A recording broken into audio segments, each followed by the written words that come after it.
final quarter begins right now.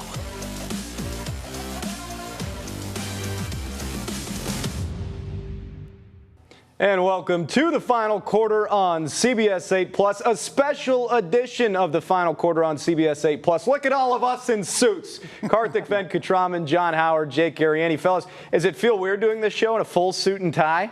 I feel all right.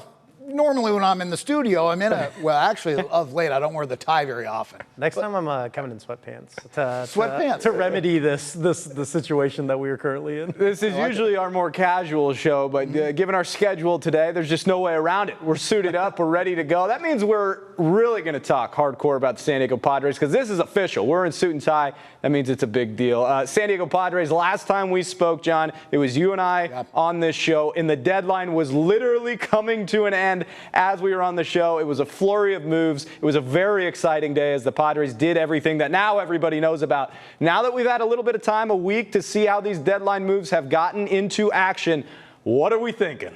Well, I loved the moves, as we discussed last week. A.J. Preller addressed every need the Padres had, and he didn't address the bats until later in the day. So I was starting to say, well, come on, where are the bats? But he brought them in from the Baltimore Orioles. And though the Padres have been off and on in the last week since the trade, the biggest headache of mine is that they have not gained much ground on the Dodgers. But there is still plenty more to go in this marathon of a season. I'll tell you what, John, they haven't lost any ground on the Dodgers, though, as we continue on. And there's still plenty more games to go. I really like the moves. Obviously, the talk at the trade deadline was win now. I mean, obviously, that's why they made all those moves. And my favorite one so far has been Ramon Laureano. How good has he been with his bat? Brought specifically for his bat, and he has been awesome. Since he's been with the Padres, he's been hitting the triples, the extra base hits. He's been bringing in the runs.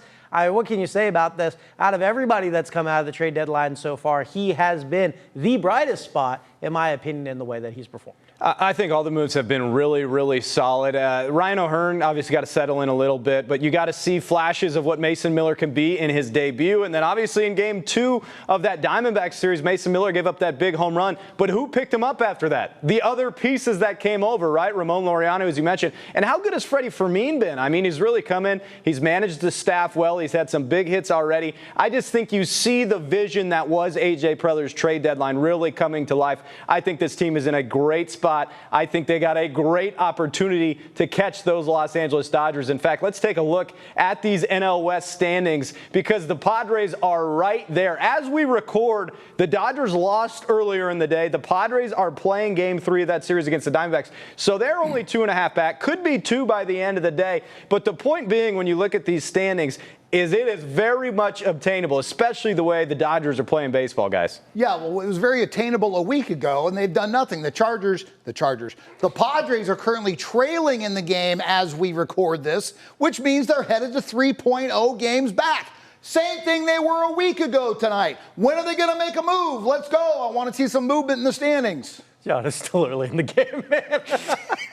I hope this doesn't look bad on you next week, John. But, I mean, they're right there with the Dodgers. The big thing is, there's, as I said just a couple of minutes ago, there's still so many more games to go. If they stay neck and neck, they're going to get to play the Dodgers a few times before the season ends. Yep. That's where the money's going to be made on how much ground will be really made. You know, you can talk this and that. Oh, they're not making ground right now. Oh, they still have 3 games back. They got more than 3 games left with the Dodgers left this series.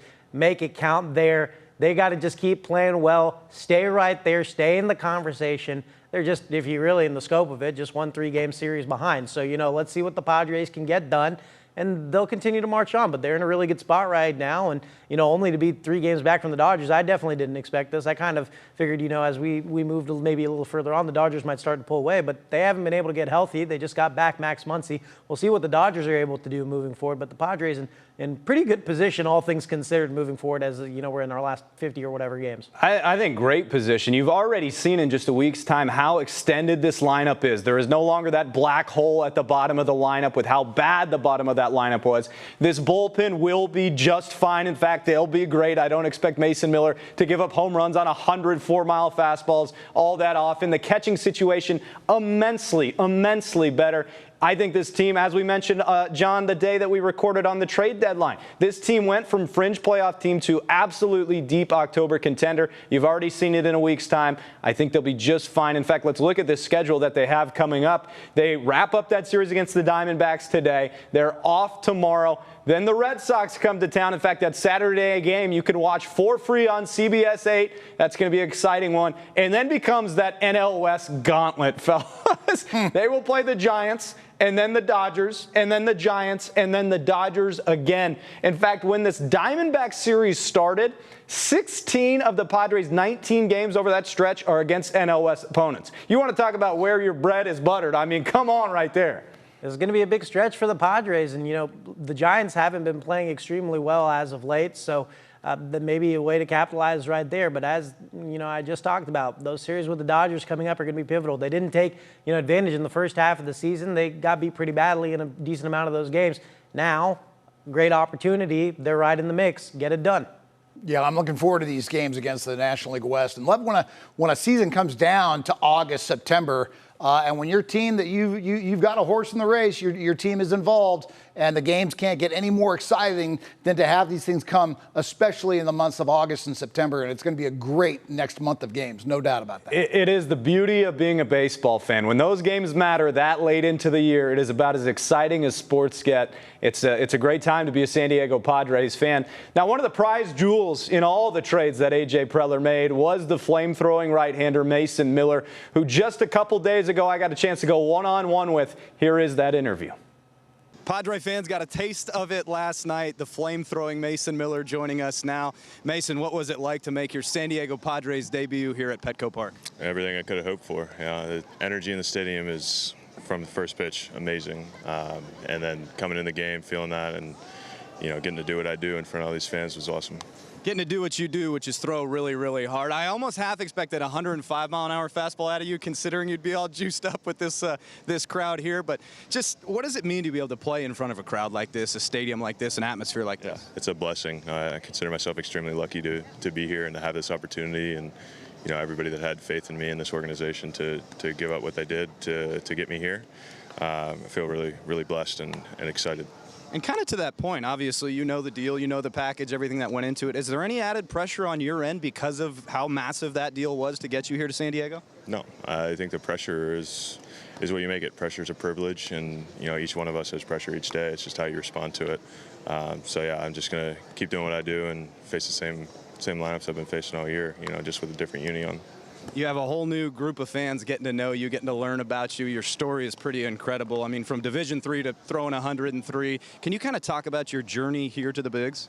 Yeah, my journey definitely unique. Was diagnosed with diabetes in 2018, 20 years old. I was a sophomore in college at that point, playing Division III baseball. Got through everything I needed to health-wise to continue playing baseball. I had a really good junior year.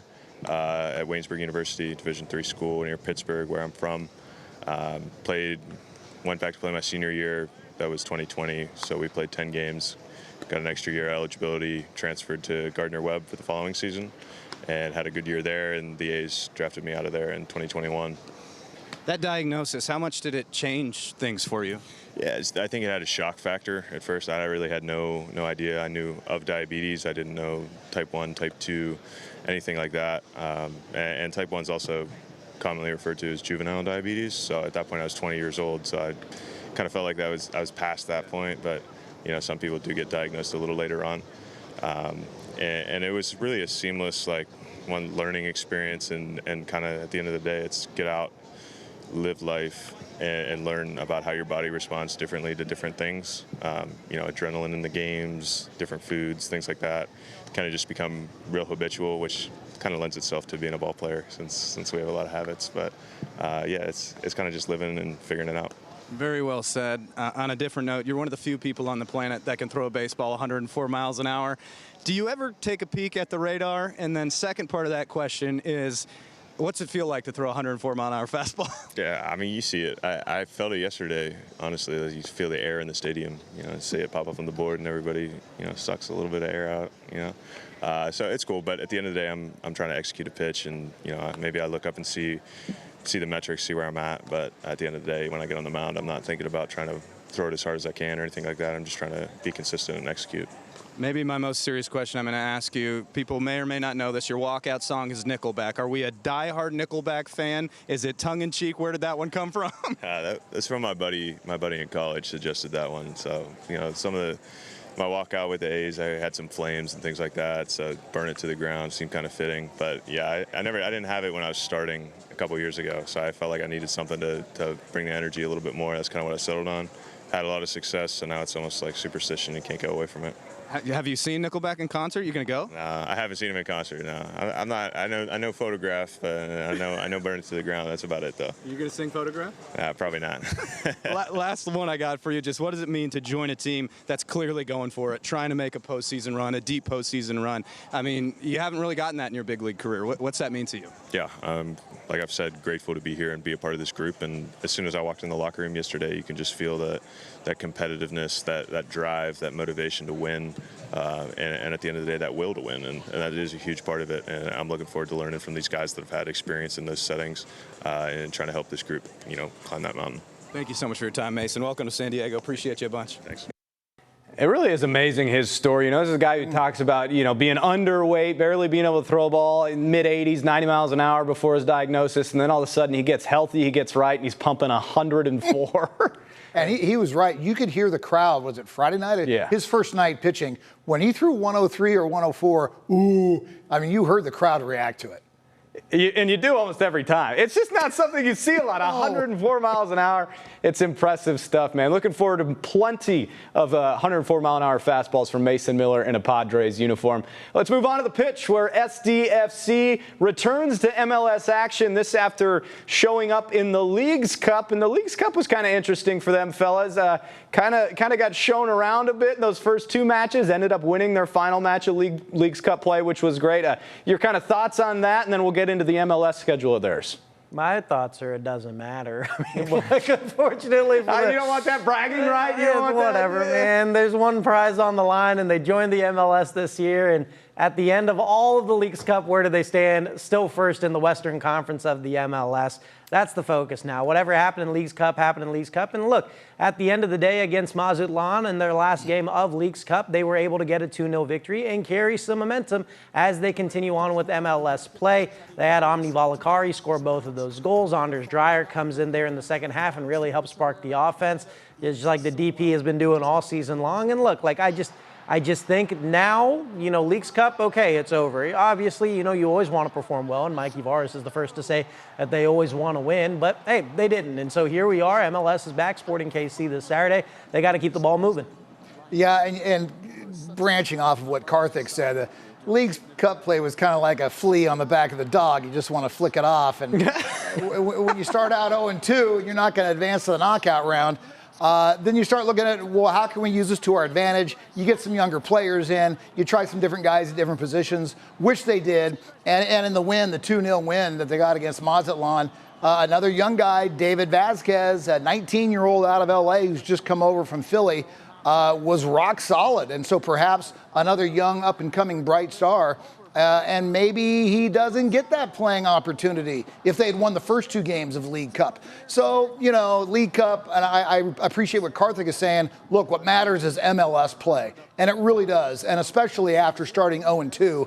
Let's see what we can do with that third game in group play to our advantage since we're not advancing. And I think SDFC did a good job of doing that. Yeah, and look, it was really tough competition in Leagues Cup. I mean, and it felt like they only got better throughout it. Like they kind of got bullied around by Pachuca, but then they played better against Tigres, and then obviously got the win in the final, their final match of Leagues Cup. So, to your guys' point, yeah, fun, cool. I know you want bragging rights, but let's focus on MLS, which is big because they returned to MLS action, and it should be exciting stuff. Now, we thought we had put this to bed, by the way, with the whole Milan Iloski thing. We thought we were done talking about it. Yes, it didn't work out. Not so fast. He left. Okay, we move on. Well, not so fast when he returned to MLS pretty quickly, as Milan Iloski is now a member of Philadelphia in the Union. Fellas, this is kind of interesting because where did the break happen? You heard from Mikey Varas right after Iloski left and said, hey, we worked diligently to try and get a deal done with Milan to keep him here with his hometown squad. Obviously, he burst onto the scene. There's a few different ways you could assume this happened. One of my thoughts is that Milan did amazing, and then tried to capitalize. SDFC didn't want to pay what he was asking for, so he left knowing he would get another deal coming back to MLS. I have no clue. That's my personal opinion. But it was interesting to see how all this went down, and now he's already back in MLS. My opinion on it is, whatever at the end of the day, a bag was fumbled here. There's no reason Milan Alaski should not still be on San Diego FC. He made that offense so much more dynamic. He's really good in those attacking style offenses. And frankly, he's just a big body. And you go in there and he goes in with the header. He has the touch.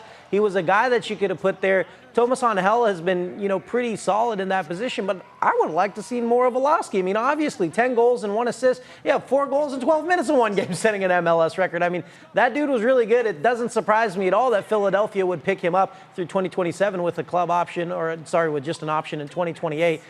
He was great. And, for me, it's just like I just don't understand how he didn't stay here. Obviously, the money is the money, and I don't know anything of the behind the scenes there, but I thought Alaski should still be with San Diego FC right now. Yeah, I think a total missed opportunity for San Diego not to keep him.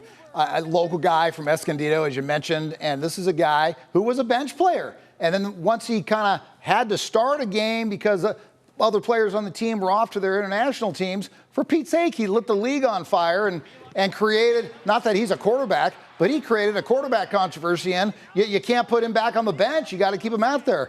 And then he goes back to the parent company, and then the parent company sells him off to Philadelphia. Just a real bummer for the San Diego fans out there not to see this Escondido kid stick around and stay on the team long term. It's a real bummer. Yeah, unfortunately, we really won't know why it didn't work out unless you happened to be one of the few people in the room when the discussions were happening.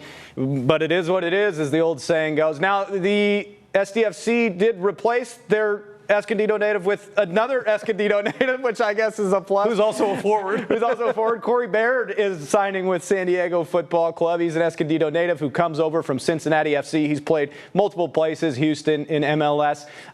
Over 30 goals in his 8.5 or 7.5 seasons in MLS. I don't think he quite carries the power that Milan Alaski did, the status. But then again, Milan Alaski didn't really have that status, at least that we know of, before bursting on at SDFC. So maybe Baird could be that guy. I don't know if you guys have any thoughts on Corey Baird joining SDFC. Well, I think he's got some shoes to fill. No kidding. He's going to try to fill the shoes of another Escondido guy. Karthik, your thoughts? I just don't really know enough about Corey Baird. Yeah, but, I think. Milan Alaski came in and fit well with San Diego FC because they really felt like he fit the system. Obviously, he's a great soccer player too, but he really fit what they were going to do. The big question will be with Corey Baird moving forward. Can he fit the system? Obviously, no goals, no assists so far on the year, but that could all change if San Diego FC is able to put him in right positions with the skill set he has. I think it'd be really hard to match what Alaski did. 4 goals in 12 minutes in a game is not going to be touched by anybody, maybe in MLS history again. So it's just one of those things that I think maybe he could come in and contribute. We're just going to have to see, and I'm sure it's going to mean a lot to him to represent now what is his hometown MLS team. And here are the MLS standings in the Western Conference as the San Diego FC squad gets set to continue their play this weekend. Right there at the top still, Alaski, Baird, whatever you want to call it. They got fellas that are winning matches. They got the 1-point advantage on Vancouver. And here is their matchup this upcoming weekend as they get ready to head to Kansas City to take on Sporting KC on August 9th. Kickoff for that one at Children's Mercy Park is at 5:45. Now we head to the NWSL where the ladies that was a long layoff, it felt like, for the Wave. They did get back to action, a 0-0 draw in their return to NWSL play, and now they got a big showdown that we'll break down a little bit coming up this weekend. But Wave back in action, Angel City FC. I mean, it's going to be a fun one.